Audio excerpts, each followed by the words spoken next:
जैसे hydrogen bonding इसकी break होती है तो वो क्लोज आ जाते हैं, उसके करीब आ जाते हैं।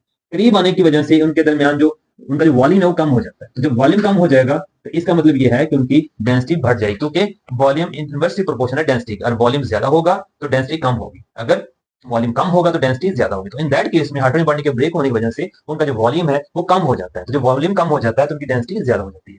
तो जब 4 डिग्री सेंटीग्रेड पर आके ब्रेक होने की वजह से डेंसिटी बढ़ जाती है। इट मीन जो 4 डिग्री सेंटीग्रेड है ये हमारे क्रिटिकल टेम्परेचर है कि जहां पर जो मॉलिक्यूल्स हैं वो इससे करीब आ जाते हैं। तो अगर हम इसको मजीद फर्दर हीट अप करते हैं तो अब चूंकि बॉन्डिंग खत्म हो चुकी है, तो अब जब हीट करने की वजह से ये मॉलिक्यूल्स एक्साइटेड होते हैं, तो एक्साइटेड होने की वजह से इनकी जो काइनेटिक एनर्जी है वो इंक्रीज कर जाती है। तो ये अगेन एक दूसरे दूर दूर चले जाते हैं। तो दूर होने की वजह से इनका वॉल्यूम बढ़ जाता है। जब वॉल्यूम एक्सीड कर जाता है तो इनवर्सली प्रोपोर्शनल डेंसिटी डिक्रीज कर जाती है। इसीलिए जब हम वाटर के पूरा ग्राफ ड्रॉ करते हैं तो हमें नजर आता है कि 0 डिग्री सेंटीग्रेड पर इसकी जो डेंसिटी है वो कम होती है, जबकि 4 डिग्री सेंटीग्रेड पर इसकी डेंसिटी मैक्सिमम होती है। देन अगेन 4 से 100 डिग्री सेंटीग्रेड